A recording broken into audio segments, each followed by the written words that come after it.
Hello friends, YouTube की online class में आप सभी लोगों का स्वागत है। कई दिनों से लेक्चर्स ऑनलाइन मैथमेटिक्स के दिए जा रहे हैं इस चैनल पर और आप सभी लोग एजुकेशनल हाईवे से जुड़ चुके हैं और कहीं ना कहीं इससे लाभान्वित हो रहे होंगे। तो आई होप कि आपको मैथमेटिक्स में जो चीज़ें बताई जा रही हैं एडवांस क्लास के सहायता से आपको समझ में आ रही होंगी। तो परसेंटेज का टॉपिक हमारा पिछले 2 लेक्चर्स में कवर हो चुका है और उसके आगे की सीरीज को हम कंटिन्यू आज करेंगे। तो आइए चलते हैं परसेंटेज के आज तीसरे पार्ट की तरफ और देखते हैं कुछ वैरायटी ऑफ क्वेश्चंस किस तरह मिलते हैं आपको और उसे कैसे सॉल्व किया जाता है। तो आइए चलते हैं। पहला क्वेश्चन आपकी स्क्रीन पर आ रहा है, क्वेश्चन पढ़िए।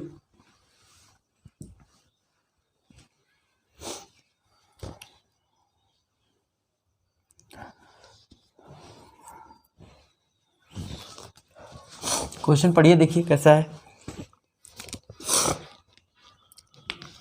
थर्ड क्वेश्चन कह रहा है किसी वस्तु के भाव में, भाव यानी कीमत में 14.2/7% की कमी हो जाती है, किंतु वस्तु की दैनिक बिक्री में 33.1/3% की वृद्धि हो जाती है। परिणाम स्वरूप दैनिक बिक्री से प्राप्त धनराशि में कितने रुपए का कितने प्रतिशत का अंतर आ जाएगा। कहने का मतलब ये है कि जो सामान कल 10 रुपये में बिकती थी वो सामान अब 8 रुपये में बिक रही है। उसके साथ साथ कंडीशन दिया गया है जो सामान हम कल 10 किलो खरीदते थे, इस्तेमाल करते थे, वो सामान अब हम 12 किलो खरीदने लगे हैं। तो अब बेचने पर सामान को पहले जितना बेचने से हमें पैसा मिलता था और अब जितना बेचने पे पैसा मिलेगा, दोनों में कितना अंतर आएगा। तो देखिए ऐसे सवालों को कैसे करते हैं, बिल्कुल आसान है। भाव है ना, प्राइस की अगर हम बात करें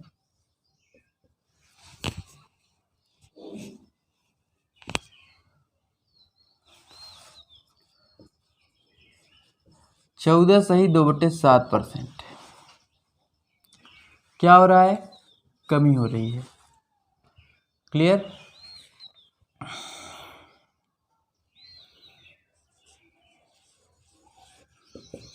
अगर हम सेलिंग की बात करें, विक्रय की बात करें, 33.1/3% क्या हो रहा है, वृद्धि हो रही है। क्लियर। तो इसको हम पहले रेशियो में बदलते हैं, तब देखते हैं वहां से कैसे कैसे क्वेश्चन आगे लगेगा।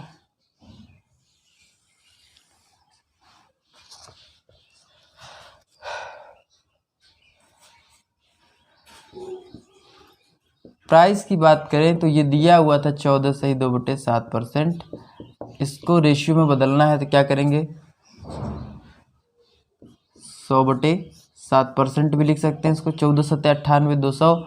और अगर रेशियो में बदलना है 100 से भाग करेंगे इसको, तो नीचे 100 से भाग करेंगे तो 100 का नीचे गुणा होगा, 100 से 100 कट जाएगा, बराबर कितना बचेगा, 1/7। ये हमारी प्राइस की बात आ गई। दूसरी चीज सेलिंग है हमारी, यहाँ पे कितना हम बेच रहे हैं, 33.5% दिया, 33 से 1/3% दिया हुआ है। इसका मतलब 33 या 99 100, 100/3%। इसको रेशियो में बदलेंगे तो 100 से गुणा हो जाएगा, तो क्या करेंगे इसको, 100/3 गुणे नीचे 100। ये मैं लिख दे रहा हूँ, अदरवाइज लिखने की जरूरत नहीं। अगर आपको समझ में आ गया डायरेक्टली 1/3 लिख सकते हैं। ये हमें इतनी चीज पता चल गई। क्लियर है, आपको स्क्रीन पे क्लियर दिख रहा है।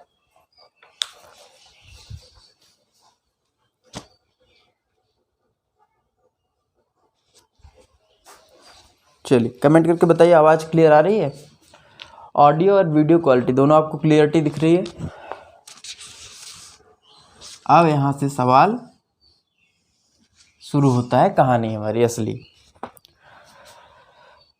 तो अगर यहां से हम प्राइस की बात करें तो पहले कीमत 7 रुपए थी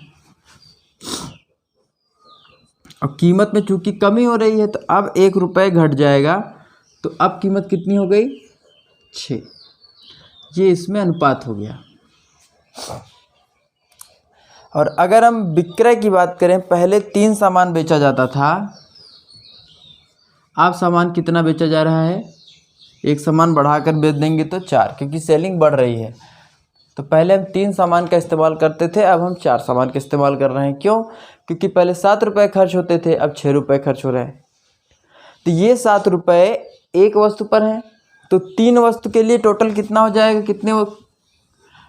21। भाई एक वस्तु का प्राइस कितना है? 7 रुपया है, खर्च हो रहा था 7 रुपया। तो 3 वस्तु हैं, चूँकि हम 3 वस्तु इस्तेमाल कर रहे हैं, तो 3 वस्तु के लिए कुल कितना खर्चा देना पड़ेगा? 3 वर्ष के लिए 21 रुपये, यानी कि 3 वस्तु बेचने पर 21 रुपये हमें मिलेंगे। और इधर 6 रुपये में 4 वस्तु की हिसाब से 6 चौके 24 मिलेंगे। क्लियर है? यहाँ तक नोट करिए, दिख रहा है आपको?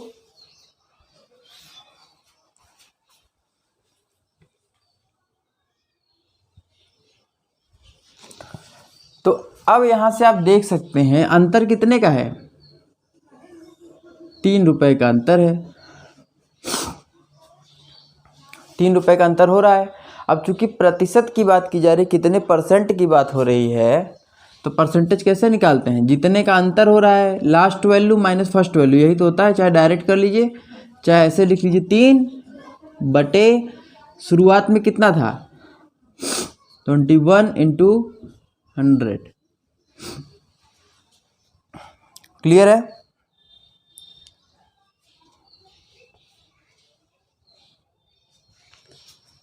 तो बस सॉल्व कर लीजिए। 3 एकम 3, 3 सत्ते 21, दैट मीन्स 100 बटे 7%। इसी को हम कह सकते हैं 7 एकम 7, 3 10, 7 चौक 28, 2 30 अंतर।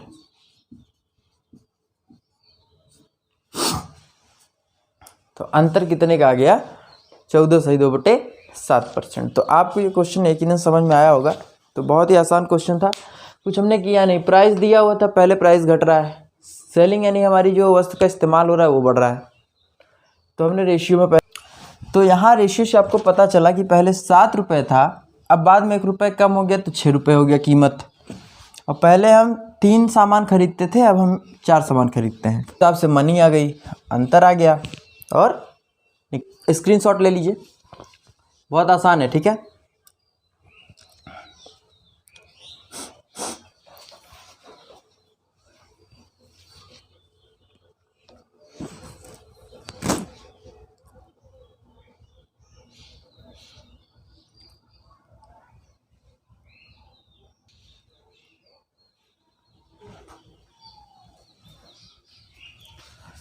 तो आप लोगों ने स्क्रीनशॉट ले लिया होगा। चलिए नेक्स्ट क्वेश्चन की तरफ चलते हैं। नेक्स्ट क्वेश्चन है आपकी स्क्रीन पर, देखिए।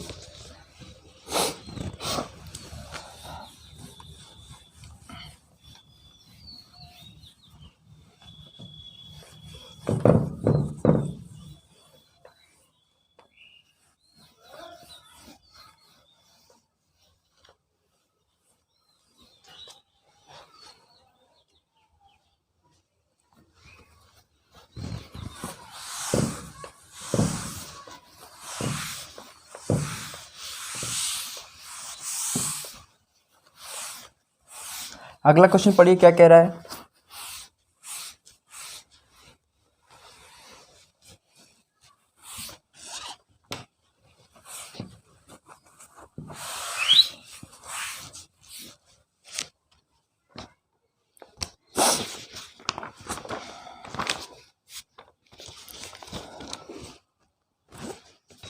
अगला क्वेश्चन कह रहा है किसी वस्तु के भाव में 25% की कमी हो गई, किंतु वस्तु की दैनिक बिक्री में 30% की वृद्धि हो गई। परिणाम स्वरूप दैनिक बिक्री से प्राप्त धनराशि में कितने % का अंतर है? बिल्कुल सेम क्वेश्चन, आप लगाइए पहले इसको।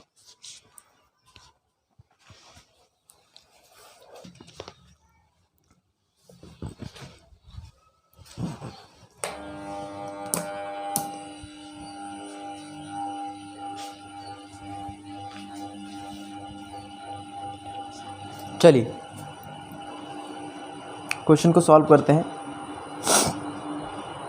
क्वेश्चन कह रहा है किसी वस्तु के भाव में 25% की कमी हो गई, वस्तु की दैनिक बिक्री में 30% की वृद्धि हो जाती है। परिणाम स्वरूप दैनिक बिक्री से प्राप्त धनराशि में कितने प्रतिशत का अंतर आ जाएगा? तो अभी सेम क्वेश्चन अभी आपने इसी पैटर्न का किया हुआ है और उसी पैटर्न पे ये क्वेश्चन आपको दोबारा मिला है, तो मुझे नहीं लगता है कि आपको दिक्कत आनी चाहिए थी इस क्वेश्चन को सॉल्व करने में। तो इस क्वेश्चन को भी आप सेम तरीके से लगा सकते हैं।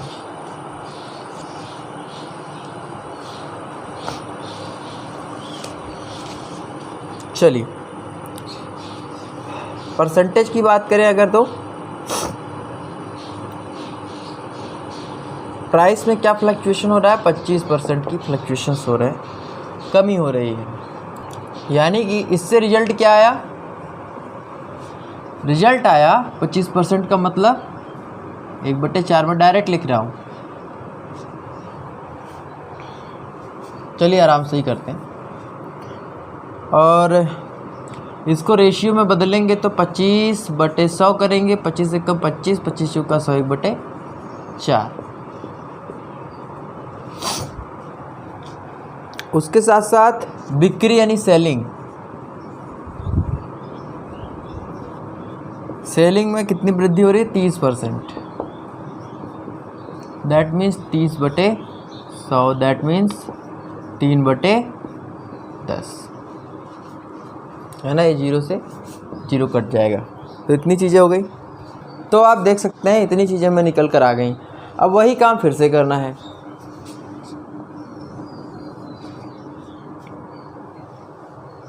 भाई पहले जो है 4 रुपए में कोई सामान मिलता था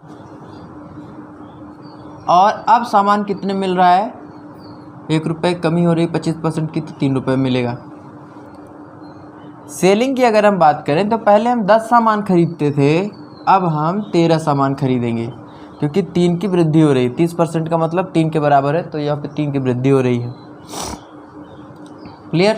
तो नेक्स्ट टोटल वस्तु को अगर हम बात करें तो 4 रुपये के हिसाब से 10 सामान का दाम कितना हुआ, 40। ये सामान है, ये मूल्य है। क्लियर। रेशियो यहाँ पे 13×39। तो यहाँ से आप लोग देख सकते हैं कि 1 रुपये की क्या हो रही है, कमी हो जा रही है। पहले 40 रुपये मिलते थे, अब 39 मिल रहे हैं, तो 1 रुपये का अंतर आया। तो अंतर कितना हो गया, 1 रुपये का कितने में से, 40 के हिसाब से, क्योंकि शुरुआत की वैल्यू को नीचे रखते हैं। हमने बताया था मूल वैल्यू जो होती है प्रारंभिक मान, उसको ही नीचे रखा करते हैं। तो यहाँ पे 40 के कंपैरिजन में 1 रुपये का नुकसान हो रहा है, तो कितने गुणे करेंगे, 100 से गुणा कर देंगे, परसेंटेज आ जाएगा। 2 दूनी 4, 2 पचे 10, 2.5%। या फिर इसी को लिख सकते हैं 2 सही 1/2%। कमी हो रही है, क्या हो रही है, कमी हो रही है, 2.5% की कमी हो रही है। आप लोग स्क्रीनशॉट ले लीजिए, आसान क्वेश्चन था।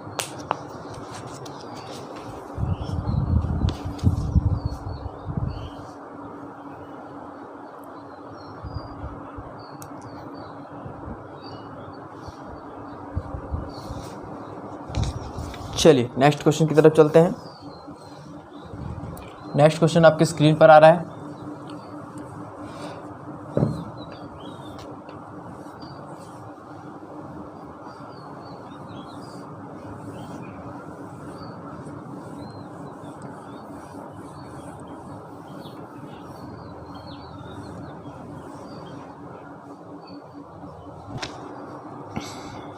यदि किसी आयत की लंबाई में 37 सही 1/2% की वृद्धि कर दी जाए, है ना, 37 सही 1/2% की वृद्धि कर दी जाए और उसकी चौड़ाई में 20% की कमी कर दी जाए, तो उसके क्षेत्रफल में कितने प्रतिशत का अंतर आ जाएगा। ठीक है, इस तरह के क्वेश्चन एग्जाम में कई बार आते हैं। एसएससी, रेलवेज, पुलिस, साथ ही साथ UP TET, C TET, super TET में जहाँ भी न्यूमेरिकल, मैथमेटिक्स, एप्टीट्यूड टेस्ट ये पोर्शन होता है स्कोरिंग सब्जेक्ट के तौर पे, वहाँ पे ज़रूर ये पूछा जाता है इस तरह का क्वेश्चन। और ये सब क्वेश्चंस काफ़ी कॉमन है और आते हैं एग्जामिनेशन में किसी न किसी तरह। तो यकीनन ये क्वेश्चन आपको करना आना चाहिए। इक्वेशन बना के सॉल्व करेंगे तो काफ़ी लंबा होगा, इसीलिए मैं शॉर्ट तरीके से आपको बता रहा हूँ। कंसेप्ट एक बार आपको समझ में आ गया तो चीज़ें आप अपने आप सीख जाओगे। आयत कैसा होता है भाई, ये होता आयत, है ना। इसकी ये दोनों भुजा एक समान होती है, ये भुजा और ये जो है एक भुजा होती है। साथ ही साथ ये जो कोण होते हैं ये 90 डिग्री के होते हैं। कितने डिग्री के? 90 डिग्री की। ये होता है हमारा रेक्टेंगल। सम्मुख भुजाएं आपस में बराबर होती हैं और प्रत्येक कोण एक समकोण होता है। ये होता है आयत। तो कहा जा रहा है आयत की लंबाई की बात करें, लंबाई की बात करें अगर हम, कितने की वृद्धि? 37.1/2% की वृद्धि हो रही है। क्या हो रही है? वृद्धि। इसको दिखाना है तो 37 दूना 74, 75 हो जाएगा बटे 2। ठीक, परसेंट। इसको रेशियो में जब बदलेंगे तो क्या करेंगे? 75/2 और 100 से भाग दे देंगे तो नीचे 100 से गुणा हो जाएगा। 25 × 75, 25 चौका 100, दैट मीन्स 3/2 चौके 8। ये यहाँ बदल गया। ये लंबाई थी। इसके साथ साथ चौड़ाई में क्या किया जा रहा है? 20% की कमी की जा रही है। 100 से भाग दे देंगे, रेशियो में बदल जाएगा 1/5। यहाँ से निकल कर आ गया। तो भाई देखो, पहले लंबाई कितनी थी? नीचे वाला मूल 8। अब लंबाई कितनी हो जाएगी? चूंकि वृद्धि हो रही है लंबाई में तो 3 जुड़ जाएगा उसमें, तो 8 3 11। पहले चौड़ाई कितनी थी? 5। अब चौड़ाई कितनी है? चूंकि कमी हो रही है यहाँ पर तो 5 में से 1 घट जाएगा 4। तो भाई क्षेत्रफल क्या होता है? लंबाई गुणे चौड़ाई ही तो होता है। ये लंबाई के बारे में था, ये चौड़ाई के बारे में था। ये पहले, ये बाद में, यही चल रहा है ना? तो 8 पंजे 40। पहले क्षेत्रफल कितना आया? 40 आया। अब बाद का क्षेत्रफल कितना आया? 44। 11 चौ 44। क्योंकि लंबाई गुणे चौड़ाई तो होता है क्षेत्रफल, तो हमें क्षेत्रफल निकालना है तो लंबाई गुणे चौड़ाई करेंगे। तो ये रहा हमारा क्षेत्रफल। क्लियर है?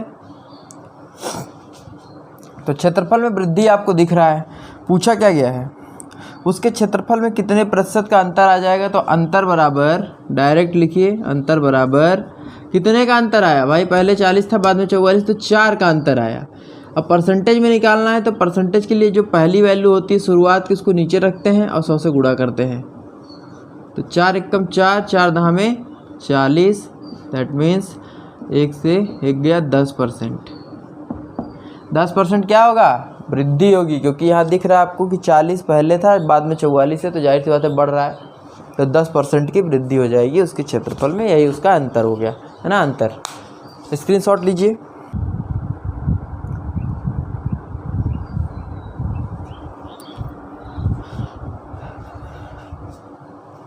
चलिए नेक्स्ट क्वेश्चन की तरफ चलते हैं। आपको आवाज़ क्लियर आ रही है?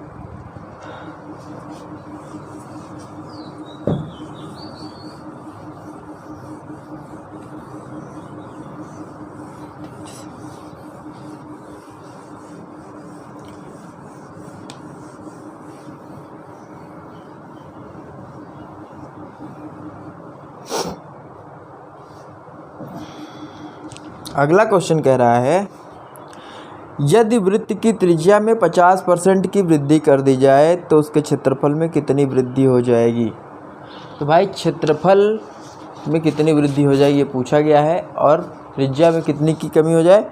50% की वृद्धि हो जाती है त्रिज्या में।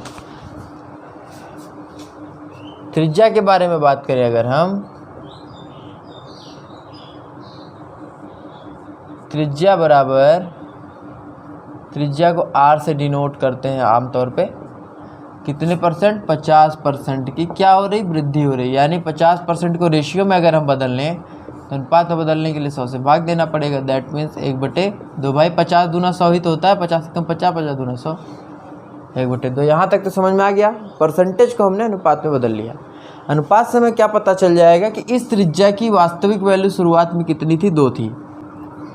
तो यहीं से पहले 2 थी त्रिज्या, बाद में त्रिज्या कितनी हो गई, 2 और 1 3 हो गई, क्योंकि वृद्धि हो रहा है तो ऊपर वाले को जोड़ देंगे, है ना। ये त्रिज्या हमारी है, पहले 2 तो बाद में 3। तो क्षेत्रफल कैसे निकलेगा ये बताओ। क्षेत्रफल क्या होता है, पाई आर स्क्वायर। वृत्त का क्षेत्रफल क्या होता है, अगर वृत्त है ये, इसकी सेंटर में ये रहा, इसकी त्रिज्या r है, तो क्षेत्रफल क्या होता है, पाई आर स्क्वायर, जहाँ पे पाई का मान होता है पाई बराबर 22/7 या 3.144 ऐसे चलता है ना।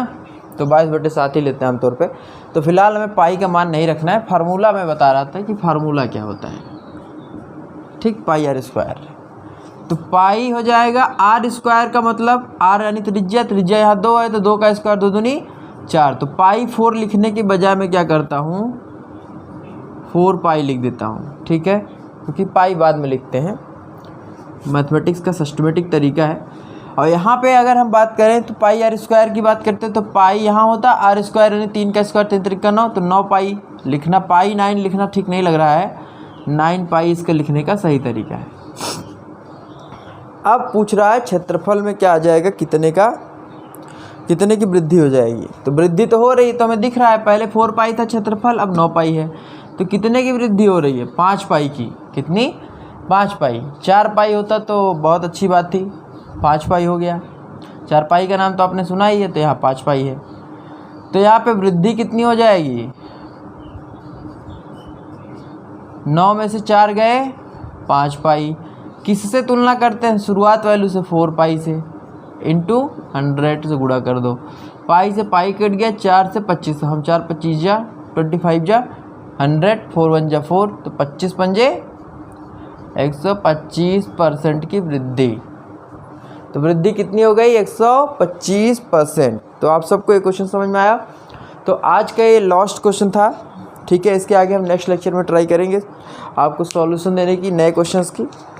तो इस तरह के क्वेश्चंस इंपॉर्टेंट है, इसे आप सॉल्व करते चलिए, ठीक है। नहीं तो वीडियो बहुत लंबा हो जाएगा तो आप लोग बोर हो जाएंगे। तो आज के लेक्चर हम यही समाप्त करते हैं, ठीक है। ज़्यादा से ज़्यादा चैनल को लाइक करिए, शेयर करिए, सब्सक्राइब करिए। प्लीज़ सब्सक्राइब जरूर किया करिए और साथ ही साथ शेयर जरूर किया कीजिए, ताकि नए लोगों से हमारा कांटेक्ट हो सके और वो चैनल से जुड़ सकें, ठीक है। आपका सहयोग बहुत ज़रूरी है। तो लाइक करते रहिए, शेयर करते रहिए, सब्सक्राइब करते रहिए, अपनी पढ़ाई नोट्स बनाते हुए आगे बढ़ाते रहिए। थैंक यू, फिर मिलेंगे नेक्स्ट लेक्चर में। Thank you.